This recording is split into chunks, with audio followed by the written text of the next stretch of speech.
This is a crazy story out of Australia. We have quite a few viewers in Australia. In fact, it's one of our outside of the U.S. I mean, it makes sense. It's a lot of English-speaking countries. Canada, the UK, and Australia are where we have some of the biggest audiences. And close to 10 people sent me this story about Australian anti-vaxxers completely fabricating the death of a boy from Sydney, Australia, supposedly from the COVID vaccine. It turns out it was completely made up. This is being reported by 7 News in Australia, as well as a number of other media outlets. Well, that's for A the distraught CCP. Sydney father has shared how his beautiful 7-year-old boy died in the back of an ambulance days after being vaccinated against COVID. But authorities say it's a hoax. In a lengthy Facebook comment, He's trusting authorities, Australian authorities, to put the Australian authorities putting people in concentration camps. I mean, he says like, oh, the American right is authoritarianism. He supports Australia.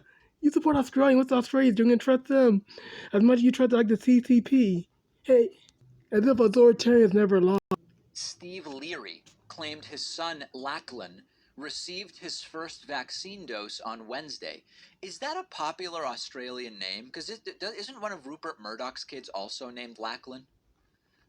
Lachlan received his first dose on January 12th, experienced a fever and difficulty breathing shortly after. He claims he took his son to West Med Hospital, where they ran tests and after 5 hours sent him home. Friday morning at 4 a.m., we heard him yell out. He was on his bedroom floor.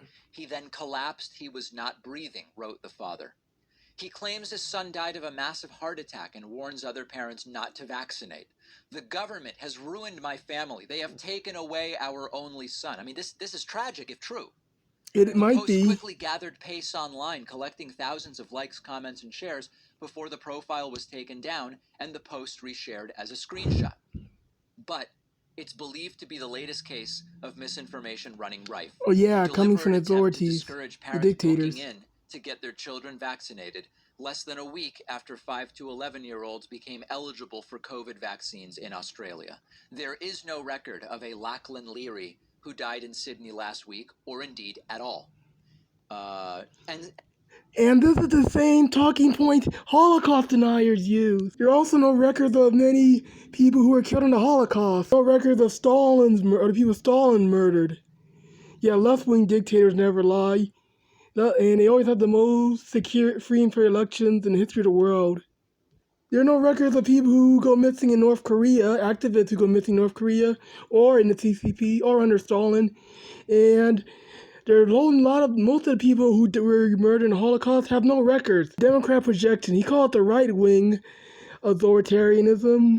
Yet it's full of bunctionists trust these people who... At all times. There we go. Nice job. Hey. 45%, this surprised me, 45% of Democrats favor internment at special facilities for those who refuse the vax. That's basically half. Half of all Democrats, and by the way, this includes Democrat voters who think that former Vice President Biden has gone too far. This includes half of Democrat voters who think that we're at the point where we should be past the cliff. This includes half of Democrat voters who think that we've gone too far. Keep in mind, this is not the Democratic Party representatives. You know that this is more moderate than the party of Nancy Pelosi and AOC. Voting base, half of them believe that you should be interned.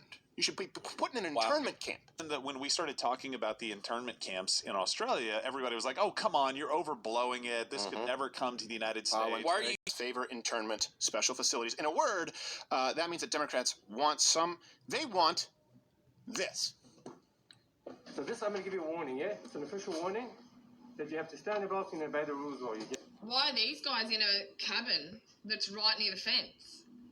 It makes no sense, does it? Yeah, but you can't leave your balcony to go to the fence to talk to somebody else. That's what's obvious, yeah? So if I was No, it's not. It's not obvious. It's the There opposite. has to be lines everywhere drawn, yeah? No. And Stop one saying of the yeah. lines is you cannot leave your balcony and you cannot go to someone else. Where it makes no sense or it doesn't seem right to you, that is the line, and that's what the law is, yeah? And that's how it goes, yeah? While you're here, can we just do that? Otherwise, the next time it's a $5,000 fine, and we don't want to do that. it's a $5,000 fine if what? If you breach again. If I walk out onto that path, Without your mask on, for no reason other than the rule. if I cross that yellow line, Rule saying that you've broken the rule. that I've broken the rule, is I will insane. be issued with a $5,000 fine. That's correct. So let me just be really. That is your full debunction? You keep humiliating yourself there. Report to VAERS. Now, people will write in, they'll say, David, it's a crime to do that. Is anybody getting prosecuted for that? Have you heard of anybody being prosecuted for submitting a false report to VAERS? That is not dissuading people from doing it. They are weaponizing the VAERS report, which is the Vaccine Adverse Effects Reporting System. I assume the S is system. So an incredibly pernicious moment. And I am not advocating one way or the other. Australia has different laws than the United States. It remains to be seen whether this individual... Shut up, you Holocaust denier.